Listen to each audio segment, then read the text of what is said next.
ನಮಸ್ಕಾರ ಸ್ನೇಹಿತರೆ, ಮತ್ತೊಂದು ಸ್ಕಾಲರ್‌ಶಿಪ್ ಅಪ್ಡೇಟ್ಗೆ ಸ್ವಾಗತ. ಸರಿ, ಈ ಒಂದು ವಿಡಿಯೋದಲ್ಲಿ ನಿಮಗೆ ರೈತ ವಿದ್ಯಾನಿಧಿ ವಿದ್ಯಾರ್ಥಿ ವೇತನ ಬಗ್ಗೆ 2024-25 ಕೆಲವೊಂದಿಷ್ಟು ಇಂಪಾರ್ಟೆಂಟ್ ನೋಟ್ಸ್ ಬಗ್ಗೆ ಹೇಳ್ತೀನಿ. ಯಾಕಂದರೆ ಹುಡುಗರು ಕೇಳ್ತಿದ್ರೆ ನೋಡಿ, ನೀವು SSP ಸ್ಕಾಲರ್‌ಶಿಪ್ಪು ಮುಖಾಂತರ ನೀವು ಭಾಳಷ್ಟು ಪಿ ಕನ್ಸೆಷನ್ನು ಮತ್ತು ಫುಡ್ ಆ್ಯಂಡ್ ಅಕಾಮಡೇಷನ್ ತೊಗೋತೀರ. ಅದೇ ತಕ್ಕನಾಗೆ ರೈತ ವಿದ್ಯಾನಿಧಿನೂ ಕೂಡ ಒಂದಾಗಿರ್ತದೆ. ಇದನ್ನೇ ತೊಗೋಬೇಕಂತಂದರೆ ಈ ಒಂದು ಕೆಲಸ ಮಾಡಲೇಬೇಕಾಗ್ತದೆ. ಇನ್ ಕೇಸ್ ತಪ್ಪ ಆಯ್ತು ಅಂತಂದರೆ ಈ ಒಂದು ಸ್ಕಾಲರ್‌ಶಿಪ್ ಬರುತ್ತೆ ಬರೋದಿಲ್ಲ.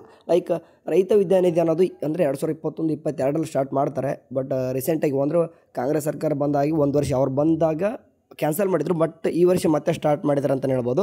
ಸರಿ, ಈಗ ಗೊತ್ತಿರಬೇಕು ರೈತ ವಿದ್ಯಾನಿಧಿ ಸ್ಕಾಲರ್‌ಶಿಪ್ ಅನ್ನೋದು ಯಾರು ಕೊಡ್ತಾರಪ್ಪ ಅಂತಂದರೆ ನಿಮ್ಮದು ಅಗ್ರಿಕಲ್ಚರ್ ಡಿಪಾರ್ಟ್ಮೆಂಟ್ ಕಡೆಯಿಂದ, ಅಂದರೆ ಕೃಷಿ ಇಲಾಖೆ ಕರ್ನಾಟಕ ಸರ್ಕಾರ ಕಡೆಯಿಂದ ಬರುವಂಥದ್ದು.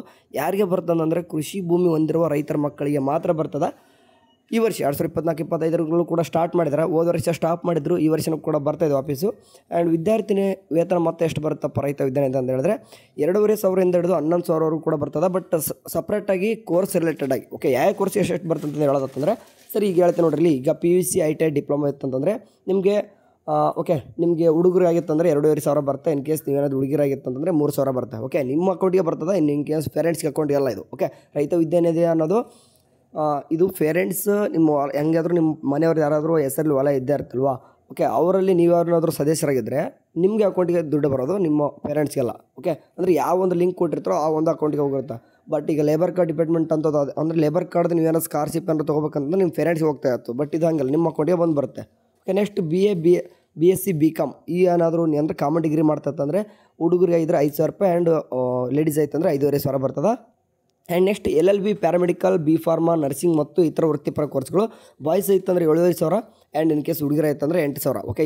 ಈ ಒಂದು ಇಲ್ಲಿ ಕಾಣಿಸ್ತಿದ್ದಲ್ವಾ, ಈ 7,500 ಅನ್ನೋದು ನಾನು ಕೂಡ ಫಸ್ಟ್ ಇಯರ್ ಇದ್ದಾಗ ಬಂತು. ಬಟ್ ಸೆಕೆಂಡ್ ಇಯರ್ ಇದ್ದಾಗ ಅಂತಂದರೆ ಕ್ಯಾನ್ಸಲ್ ಮಾಡಿದ್ರು. ಕಾಂಗ್ರೆಸ್ ಗೌರ್ಮೆಂಟ್ ಬಂದ ತಕ್ಷಣ ರೈತ ವಿದ್ಯಾನಿಧಿ ತೆಗೆದಾಕಿದ್ರು. ಬಟ್ ಈ ವರ್ಷ ಮತ್ತೆ ಸ್ಟಾರ್ಟ್ ಮಾಡಿದ್ದಾರೆ ಅಂತಲೇ ಹೇಳ್ಬೋದು. ಅಂದರೆ ಇನ್ ಕೇಸ್ ನಮಗೇನಾಯ್ತು ಅಂದರೆ 2 ವರ್ಷ ಈಗ ಹೋಯ್ತು ಅಂತಲೇ ಹೇಳ್ಬೋದು. ಬಟ್ ಈ ವರ್ಷ ಮತ್ತೆ ಸ್ಟಾರ್ಟ್ ಮಾಡಿದ್ದಾರೆ, ಖಂಡಿತವಾಗಿ ಬರುತ್ತೆ. ಅಂದರೆ 2 ವರ್ಷ ಸ್ಟಾಪ್ ಮಾಡಿ ಈ ವರ್ಷ ಕೊಡ್ತೀನಿ ಅಂತ ಹೇಳಿದ್ರೆ ಬರ್ಬೋದು. ನೀವೇನು ಮಾಡ್ಬೇಕಂತ ಕೂಡ ಹೇಳ್ತೀನಿ. ನೆಕ್ಸ್ಟ್ ನೀವೇನಾದರೂ MBBS BE BTech ಅಂದರೆ ಈಗ ಫಾರ್ ಎಕ್ಸಾಂಪಲ್ ನೀವು ಇಂಜಿನಿಯರಿಂಗ್ ಈ ರೀತಿ ಏನಾದರೂ ಕೋರ್ಸಸ್ ಈ ರೀತಿ ಏನಾದರೂ ಮಾಡ್ತಂದರೆ ನಿಮಗೆ 10,000 ರೂಪಾಯಿ. ನೀವೇನು ಕೇಸ್ ಹುಡುಗರ ಇದ್ದರೆ 10,000 ರೂಪಾಯಿ, ಹುಡುಗರ ಐತಂದರೆ 11,000 ರೂಪಾಯಿ ಅನ್ನೋದು ಬರ್ತದೆ. ನೆಕ್ಸ್ಟ್ ಹಾಗೆ ನೋಡೋದಂತಂದರೆ ಈಗ ಕೆಲವೊಂದಿಷ್ಟು ಹುಡುಗರಿಗೆ ಡೌಟ್ಸ್ ಇರುತ್ತೆ. ರೈತ ವಿದ್ಯಾನಿಧಿ ವಿದ್ಯಾರ್ಥಿ ವೇತನ 2024-25 ಅರ್ಜಿ ಯಾವ ರೀತಿ ಸಲ್ಲಿಸಬೇಕಂತ ನೀವು ಕೇಳ್ಬೋದು. ನೋಡಿ, ರೈತ ವಿದ್ಯಾನಿಧಿ ವಿದ್ಯಾರ್ಥಿ ವೇತನ 2024-25 ಯಾವುದೇ ಪ್ರತ್ಯೇಕ ಆನ್ಲೈನ್ ಅರ್ಜಿ ಪ್ರಕ್ರಿಯೆ ಇಲ್ಲ ಎಂಬುದನ್ನು ನೀವು ದಯವಿಟ್ಟು ಗಮನಿಸಬೇಕು. ಯಾಕಂದರೆ ಇದು ಏನು ಮಾಡ್ತದಂದರೆ SSP ಪೋರ್ಟಲ್ ಮೂಲಕ ನೀವು ಅರ್ಜಿ ಸಲ್ಲಿಸಿರ್ತಾರಲ್ವ ಅಲ್ಲೇ ತೊಗೊಳ್ತದೆ. ನೆಕ್ಸ್ಟ್ SSP ವಿದ್ಯಾರ್ಥಿ ವೇತನ ಅರ್ಜಿ ಪ್ರಕ್ರಿಯೆಯಲ್ಲಿ ನಿಮ್ಮ ಪೋಷಕರ ಆಧಾರ್ ವಿವರಗಳನ್ನು ಮತ್ತು SSP ಪೋರ್ಟಲ್ನಲ್ಲಿ ಸಂಗ್ರಹಿಸುತ್ತದೆ ಮತ್ತು SSP ಸ್ಕಾಲರ್‌ಶಿಪ್ ಪೋರ್ಟಲ್ನಲ್ಲಿ ಸಲ್ಲಿಸಿದ ವಿವರಗಳ ಆಧಾರದ ಮೇಲೆ ಅರ್ಹ ಅಭ್ಯರ್ಥಿಗಳಿಗೆ ರೈತ ವಿದ್ಯಾನಿಧಿ ವಿದ್ಯಾರ್ಥಿ ವೇತನ ಈ ವರ್ಷವೂ ಕೂಡ ಸ್ವಯಂಚಾಲಿತವಾಗಿ ನೀಡಲಾಗ್ತದೆ. ಅಂತಂದರೆ ನೀವು ಈಗ 1 ಸ್ಟೆಪ್ ಹಾಕಿಬಿಟ್ಟು 2 ಸ್ಟೆಪ್ ಹೋಗ್ತಿರಲ್ವ, ಅಲ್ಲಿ ಏನಾಗುತ್ತೆ ಅಂತಂದರೆ ಬೇಕಾದ್ರೆ ಅಂತ ಇದೆ ನೋಡಿರಿ, ಅಂತ 1 ಅಂತ 2 ಹಂತದಲ್ಲಿ ನಿಮಗೆ ಭಾಳ ಇಂಪಾರ್ಟೆಂಟ್ ಗಮನಿಸಬೇಕು. ಇದೇನಾದರೂ ನೀವು ಏನಾದರೂ ತಪ್ಪು ಮಾಡಿದರೆ ನಿಮ್ಗೆ ರೈತ ವಿದ್ಯಾನಿಧಿ ಸ್ಕಾಲರ್‌ಶಿಪ್ ಬರಲ್ಲ. ಸೊ ಹಂಗಾಗ್ಬಿಟ್ಟು ರೈತ ವಿದ್ಯಾನಿಧಿ ಸ್ಕಾಲರ್‌ಶಿಪ್ 2024-25 ಅರ್ಜಿ ಸಲ್ಲಿಸಲು ಇಲ್ಲಿ ಕಾಣಿಸ್ತಿದ್ದಲ್ವ ಈ ಒಂದು ವೆಬ್ಸೈಟ್ಗೆ ನೀವೇನು ಮಾಡೋಕೆ ಅಪ್ಲಿಕೇಶನ್ ಹಾಕ್ತಾರೆ. ಬಟ್ ಇನ್ನೂ ಕೂಡ ನಿಮ್ದು USA ನಂಬರ್ ಬಂದಿಲ್ಲ. ಬಂದ ತಕ್ಷಣ ಹಾಕ್ತಿರಿ ನೋಡ್ರಿ. ಅದು ಹಾಕುವಾಗ ನೀವು ಕೆಲವೊಂದಿಷ್ಟು ಲಾಗಿನ್ ಮಾಡುವಾಗ ಕೆಲವೊಂದಿಷ್ಟು ಇನ್ಫಾರ್ಮೇಷನ್ ಕೇಳುತ್ತೆ. ಅಂದರೆ ನೀವು ಮೆಟ್ರಿಕ್ ನಂತರದ ವಿದ್ಯಾರ್ಥಿ ವೇತನ ಅರ್ಜಿ ಸಲ್ಲಿಸ್ತಿರ್ತಾರೆ. ಪ್ರೀ ಮೆಟ್ರಿಕ್ ಬೇರೆ, ಪೋಸ್ಟ್ ಮೆಟ್ರಿಕ್ ಬೇರೆ. ನಿಮ್ಮದು ಪೋಸ್ಟ್ ಮೆಟ್ರಿಕ್ ಆಗ್ತಿರ್ತಾರೆ. ಅವು ಹಾಕುವಾಗ ನೀವೇನಂತ ನಿಮ್ಮ ಪೋಷಕರ ಆಧಾರ್ ವಿವರಗಳನ್ನು ಒಳಗೊಂಡಿರುವಂತೆ ಪ್ರತಿ ಹಂತದಲ್ಲೂ ವಿನಂತಿಸಿದ ಎಲ್ಲ ವಿವರಗಳನ್ನು ಎಚ್ಚರಿಕೆಯಿಂದ ಭರ್ತಿ ಮಾಡಬೇಕು. ಅಂತಂದರೆ ನೀವು ಏನಾದರೂ ಪೇರೆಂಟ್ಸ್ ಏನಾದರೂ ತಪ್ಪಾಗಿ ಏನಾದರೂ ಹಾಕಿದರೆ ಅದು ತಪ್ಪಾಗಿದ್ದರೆ ಅದು ಆ್ಯಕ್ಚುಲಿ ತೊಗೊಳೋದೂ ಇಲ್ಲ ಬಿಡಿ ಕರೆಕ್ಟಾಗಿ. ಬಟ್ ನೀವು ಇನ್ ಕೇಸ್ ತಪ್ಪಾಗಿ ಹಾಕೋಬೇಡ್ರಿ. ಅಂದರೆ ನೇಮ್ ಇರೋದೇ ಒಂದು, ನಿಮ್ಮ ಆಧಾರ್ ಕಾರ್ಡಲ್ಲಿ ಇರುವಂಥದ್ದು ನೇಮೇ ಬೇರೆ ಇರುತ್ತೆ. ಆ ರೀತಿ ಮಾಡೋಕ್ಕೋಬೇಡಿ. ನಿಮ್ಮ ಸ್ಟೆಪ್ 1 ಮತ್ತು ಸ್ಟೆಪ್ 2ದಲ್ಲಿ ಮಾಡುವಾಗ ಇದೇ ತಪ್ಪು ಮಾಡೋದು ನೀವು ಭಾಳಷ್ಟು. ನೀವು ಯಾಕಂದರೆ ಇದು ಸಪ್ರೇಟಾಗಿ ನೀವು ಫ್ರೂಟ್ಸ್ ID ತೊಗೊಂಡು ಮೊದಲೆಲ್ಲ ಏನಿತ್ತು ಅಂತಂದರೆ ಫ್ರೂಟ್ಸ್ ID ತೊಗೊಂಡು ಅವ್ರದ್ದೊಂದು ಫ್ರೂಟ್ಸ್ ಅಂದರೆ ಅಫಿಷಿಯಲ್ ಆಗಿ ಅವ್ರದ್ದೊಂದು ಏನಿತ್ತು ಅಂತಂದರೆ ಅಲ್ಲಿ ವೆಬ್ಸೈಟಲ್ಲಿ ಹಾಕೋದು. ಬಟ್ ಇವಾಗ 3 ಇಯರ್ಸ್ ಆಯ್ತು ಮಾಡಿದಾರೆ ಅಂತಂದರೆ SSB ಜೊತೆನೇ ಕೊಡ್ತಿದ್ದಾರೆ. ಸೊ ಹಂಗಾಗ್ಬಿಟ್ಟು ನೀವು SSP ಅಪ್ಲಿಕೇಶನ್ ಹಾಕೋದು ಭಾಳ ಜಾಗೃತಿ ಆಗ್ಬೇಕು. ಯಾಕಂದರೆ ನಿಮ್ಮ ಪಿ ಕನ್ಸೆಷನ್ ಇದರಲ್ಲಿ ಆಗಿರ್ತದೆ. ಆ್ಯಂಡ್ ನಿಮಗೆ ಫುಡ್ ಆ್ಯಂಡ್ ಅಕಾಮಡೇಷನ್ ಕೂಡ ಇದಿರ್ತದೆ. ಆ್ಯಂಡ್ ಅದ್ರ ತಕ್ಕನಂಗೆ ವಿದ್ಯಾಸಿರಿ ಅದೇ ಫುಡ್ ಆ್ಯಂಡ್ ಅಕಾಮಡೇಷನೇ. ಆ್ಯಂಡ್ ನೆಕ್ಸ್ಟ್ ನಿಮಗೆ ರೈತ ವಿದ್ಯಾನಿಧಿನೂ ಕೂಡ ಇದರಲ್ಲೇ ಬರ್ತದೆ. ನೀವು ಯಾವ ರೀತಿ ಚೆಕ್ ಮಾಡೋದಪ್ಪ, ನೀವು ನಮ್ಮ ಸ್ಟೇಟಸ್ನ ನೀವು ಅಂತ ಅನ್ಕೋಬೋದು. ಅದನ್ನೇನಿಲ್ಲ, ನೀವು ಚೆಕ್ ಮಾಡುವಾಗ ಈಗ ಸೋಷಿಯಲ್ ವೆಲ್ಫೇರ್ ಡಿಪಾರ್ಟ್ಮೆಂಟು ನಿಮಗೆ SSD ಯಾವ ರೀತಿ ಮೆನ್ಷನ್ ಮಾಡಿ ತೋರಿಸ್ತು, ಹಂಗೆ ಇದರಲ್ಲಿ ಕೂಡ ನಿಮಗೆ ಅಗ್ರಿಕಲ್ಚರ್ ಡಿಪಾರ್ಟ್ಮೆಂಟ್ ಅಂತ ಒಂದು ತೋರಿಸ್ಬಿಟ್ಟು ನಿಮ್ಗೆ ತೋರಿಸುತ್ತೆ. ಲೈಕ್ ಈಗ ಬ್ಯಾಕ್ವರ್ಡ್ ವೆಲ್ಫೇರ್ ಡಿಪಾರ್ಟ್ಮೆಂಟ್ ಅಂತ ತೋರಿಸ್ಬಿಟ್ಟು ನಿಮಗೆ ಈಗ BCWD ಇಲ್ಲಿಂದ ಬರುವಂಥದ್ದು ಎಷ್ಟು ದುಡ್ಡಿದೆಯೋ ಅದನ್ನು ಮೆನ್ಷನ್ ಮಾಡಿರುತ್ತೆ ನೋಡಿ. ಅದೇ ರೀತಿ ನಿಮಗೂ ಕೂಡ ಇಲ್ಲಿ ಓಕೆ, ಅಂದರೆ ಅಗ್ರಿಕಲ್ಚರ್ ಡಿಪಾರ್ಟ್ಮೆಂಟ್ ಅಂತ ಬರೆದ್ಬಿಟ್ಟು ನೀವು ಇನ್ ಕೇಸ್ ಇಂಜಿನಿಯರಿಂಗ್ ಐತಂದ್ರೆ 10,000 ರೂಪಾಯಿ ಅವೇಟೆಡ್, ಅಥವಾ ಇನ್ ಕೇಸ್ ನರ್ಸಿಂಗ್ ಮಾಡಿತ್ತಂದರೆ 7,500 ರೂಪಾಯಿ ಅವೇಟೆಡ್, ಈ ರೀತಿ ಅಂದರೆ ಅಲ್ಲಿ ಎಷ್ಟು ಈಗ ಹೇಳಿದೆ ನೋಡಿ ಅಷ್ಟು ಅಮೌಂಟು ಕೂಡ ಅವೇಟೆಡ್ ಅಂತ ತೋರಿಸುತ್ತೆ.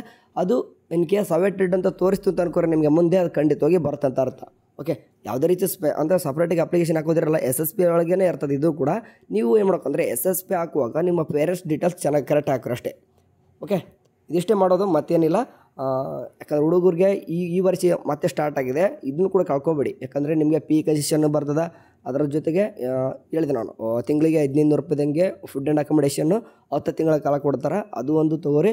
ಆ್ಯಂಡ್ ಅದ್ರ ಜೊತೆಗೆ ರೈತ ವಿದ್ಯಾನಿಧಿನೂ ಕೂಡ ಕೊಡ್ತಿದ್ರೆ ಬಂದರೆ ಬೆಟರು ಇದು. ಯಾಕಂದರೆ ಈಗ 2 ಇಯರ್ಸಿಂದ ಗ್ಯಾಪ್ ಮಾಡಿದರು, ಬಟ್ ಈ ವರ್ಷದಿಂದ ಮತ್ತೆ ಸ್ಟಾರ್ಟ್ ಮಾಡಿದ್ದಾರೆ.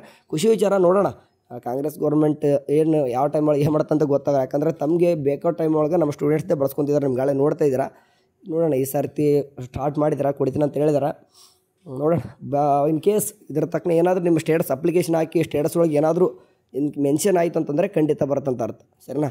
ಸರಿ, ಇದೊಂದು ಇನ್ಫಾರ್ಮೇಷನ್ನು ಹೇಳ್ಬೇಕಂತ ಹೇಳಿದೆ. ಸಾಧ್ಯ ಆದರೂ ಕೂಡ ನಿಮ್ಮ ಫ್ರೆಂಡ್ಸ್ ಕೂಡ ಶೇರ್ ಮಾಡಿರಿ. ಯಾಕಂದರೆ ನಿಮ್ಮ ಅವರೊಂದು ಪೇರೆಂಟ್ಸ್ ಡೀಟೇಲ್ ಅಪ್ಲೈ ಮಾಡುವಾಗ ಕೆಲವೊಂದಿಷ್ಟು ತಪ್ಪು ಮಾಡ್ತಾರೆ. ಅಂತಂದರೆ ನಿಮ್ಮ ನೇಮ್ ಹಾಕೋದಾಗಿರ್ಬೋದು, ಕೆಲವೊಂದಿಷ್ಟು ಎಲ್ಲರೂ ಮೇನ್ ತಪ್ಪು ಮಾಡೋದೇ ನೇಮ್. ಯಾಕಂದರೆ ರಿಮೈನಿಂಗ್ ಏನು ಕೂಡ ಅದು ರಾಂಗ್ ತೊಗೊಳಲ್ಲ, ನೇಮೇ ಮಾಡ್ತೈತೆ ರಾಂಗ್ ತೊಗೊಳ್ತದ. ಅದೇ ಮಿಸ್ಟೇಕ್ ಆಗಬಾರ್ದು. ಕೆಲವೊಂದಿಷ್ಟು ಹುಡುಗರಿಗೆ ಒಂದು ಸ್ಪೆಲ್ಲಿಂಗ್ ಮಿಸ್ಟೇಕ್ ಆದರೂ ಕೂಡ ಅದು ಬರೋ, ಅಂದರೆ ಇದು ಮಿಸ್ ಅಂದರೆ ರೈತ ವಿದ್ಯಾನಿಧಿ ಅಷ್ಟೇ ಮಿಸ್ ಆಗುತ್ತೆ, ರಿಮೈನಿಂಗ್ ಎಲ್ಲನೂ ಕೂಡ ಬರುತ್ತೆ. ಅದೇನು ಬೇಡ, ಹಂಗೆ ಆ ರೀತಿ ಆಗ್ಬಾರ್ದು ಅಂತಂದರೆ ನೀವು ಕರೆಕ್ಟ್ ಅಪ್ಲಿಕೇಶನ್ ಹಾಕಿರಿ.